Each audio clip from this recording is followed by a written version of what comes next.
हमारा टॉपिक है ईसीजी। आज हम ईसीजी को डिटेल में डिस्कस करेंगे और होप आपको समझ आई होगी ईसीजी की। ठीक है, अब हम ईसीजी को डिस्कस करते हैं। सबसे पहले हम ईसीजी को देखते हैं इसमें क्या क्या होता है। इसमें पी वेव होती है, ये पी वेव है। उस वक्त फिर यहाँ पर पी आर इंटरवल हो जाएगा। ठीक है, ये क्यू आर एस वेव बन रही है।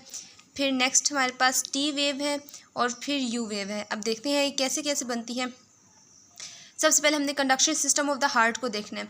जब हार्ट जब कॉन्ट्रैक्ट करता है तो सबसे पहले क्या होता है, आर्ट्रियल की कॉन्ट्रैक्शन होती है। मतलब जो हमारी आर्ट्रियम होती है उसकी क्या होती है, कॉन्ट्रैक्शन होती है। आर्ट्रियम जब कॉन्ट्रैक्ट होगा उसको आर्ट्रियल डीपोलराइजेशन कहते हैं। जब आर्ट्रियम की डीपोलराइजेशन होगी तो हमारे पास क्या बनेगा, पी वेव बनेगी। सबसे पहली जो पी वेव होगी उसको क्या कहेंगे, आर्ट्रियल डीपोलराइजेशन। आर्ट्रियल डीपोलराइजेशन में क्या होगा, पी वेव बनेगी। यहाँ लिखते हैं हम लोग आर्ट्रियल डीपोलराइजेशन। जब आर्ट्रियम की डीपोलराइजेशन होगी तो हमारे पास कौन सी वेव बनेगी, पी वेव बनेगी हमारे पास। ठीक है, आगे अब आपको समझ। उसके बाद जब आर्ट्रियम की डीपोलराइजेशन होती है, जब आर्ट्रियम की कॉन्ट्रैक्शन होती है तो ब्लड सारा कहाँ जाता है, वेंट्रिकल्स में जाता है। ठीक है, अब वेंट्रिकल्स में जाएगा ब्लड, वेंट्रिकल्स की क्या होगी, डीपोलराइजेशन होगी। वेंट्रिकल्स भी कॉन्ट्रैक्ट करेंगे। जब वेंट्रिकल्स कॉन्ट्रैक्ट करेंगे तो कौन सी वेव बनेगी, क्यू आर एस कॉम्प्लेक्स बनेगा। क्यू आर एस कॉम्प्लेक्स कब बनेगा, जब वेंट्रिकल कॉन्ट्रैक्ट करेंगे। ठीक है, वेंट्रिकल्स पे इम्पल्सेस आई, वेंट्रिकल को सिग्नल भेजा कि आप कॉन्ट्रैक्ट करें, आपके पास ब्लड आ चुका है। तब जब वेंट्रिकल्स की कॉन्ट्रैक्शन होगी तो वेंट्रिकल डीपोलराइजेशन होगा तो क्यू आर एक्स कॉम्प्लेक्स बनेगा। ठीक है, वेंट्रिकल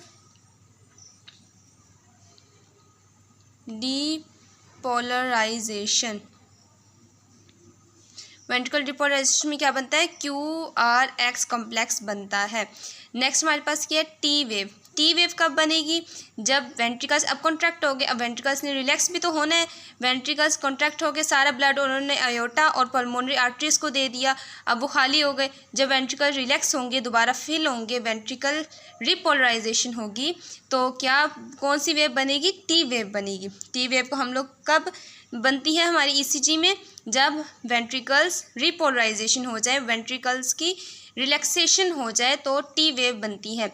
उसके बाद फिर है यू वेव। यू वेव कब बनेगी, यू वेव कभी बनती है ईसीजी में, कभी नहीं बनती। ठीक है, ये दरअसल यू वेव इस चीज़ को शो करती है कि नेक्स्ट ईसीजी या फिर नेक्स्ट वेव स्टार्ट होने वाली है। यू वेव इस चीज़ को शो करती है। ठीक है, अब हम देखते हैं, अब हम सेगमेंट्स और इंटरवल्स को डिस्कस लेते हैं। पी वेव तो बन गई हमारे पास। पी वेव कब बनती है, आर्ट्रियल डीपोलराइजेशन में बनती है। ठीक है, आगे है आर, ये आर वेव है। ठीक है, जब पी और आर वेव का सेगमेंट, मतलब पी और आर का जो इंटरवल है, पी वेव और आर वेव बना। ठीक है, पी वेव में होते हैं आर्ट्रियल डीपोलराइजेशन, आर वेव में क्या होते हैं, वेंट्रिकल डीपोलराइजेशन। आर्ट्रियल डीपोलराइजेशन और वेंट्रिकल डीपोलराइजेशन के दरमियान का जो टाइम होता है उसमें हम लोग क्या कहते हैं, पी आर इंटरवल कहते हैं। ठीक है, इंटरवल वैसे भी मिड को कहते हैं, तो मिड कैसे होगा, पी और आर को हम जब ज्वाइन करेंगे उसके दरमियान का जो टाइम होगा उसको हम लोग क्या कहेंगे, पी आर इंटरवल बोलेंगे। पी आर इंटरवल कहाँ से स्टार्ट होता है, पी से स्टार्ट होके, पी वेव से स्टार्ट होके आर वेव तक जाता है, तो इसको क्या कहेंगे, पी आर इंटरवल बोलेंगे। दोबारा देखते हैं पी आर इंटरवल को। पी आर इंटरवल क्या होते हैं, time from the beginning of the atrial depolarization to the beginning of ventricle depolarization. मतलब वो वाला टाइम जब आर्ट्रियल डीपोलराइजेशन होगी और वेंट्रिकल डीपोलराइजेशन हो गई। ठीक है, उस टाइम को हम लोग क्या बोलेंगे, पी आर इंटरवल बोलेंगे।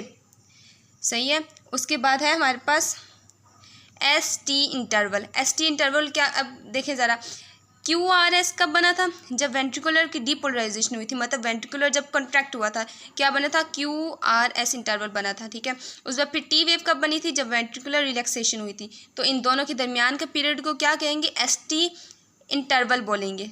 ठीक है, एस टी इंटरवल। अब देखें एस टी सेगमेंट कब बनेगा, जब वेंट्रिकुलर की डीपोलराइजेशन होगी और वेंट्रिकुलर की रीपोलराइजेशन होगी, मतलब ventricular contraction plus and ventricular relaxation, इसके दरमियान के पीरियड को हम लोग क्या बोलेंगे, एसटी सेगमेंट बोलेंगे।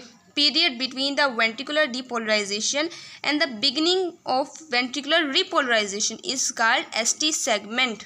इसको हम लोग ST सेगमेंट बोलेंगे।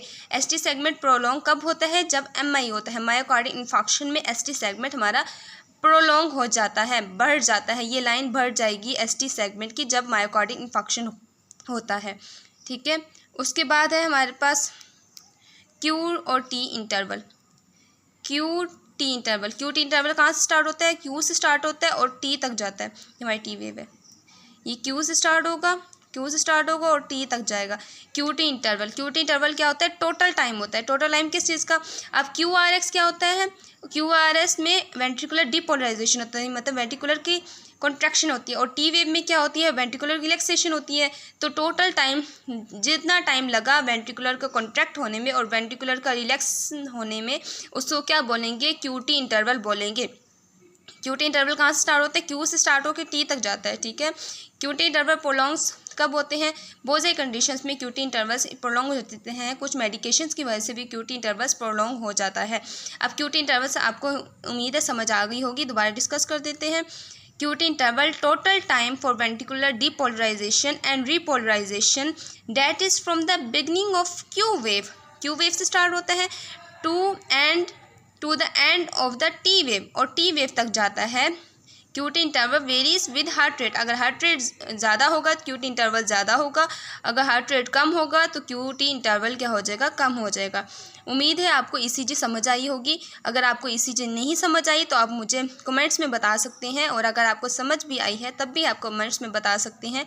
अगर आपने और डिटेल देखनी है तब भी आप मुझे कमेंट कर सकते हैं कि हमें और डिटेल बता दें, मैं इंशाल्लाह आपको तमाम डिटेल्स बता दूँगी। Thanks for listening me and please subscribe and like my channel. Thank you so much.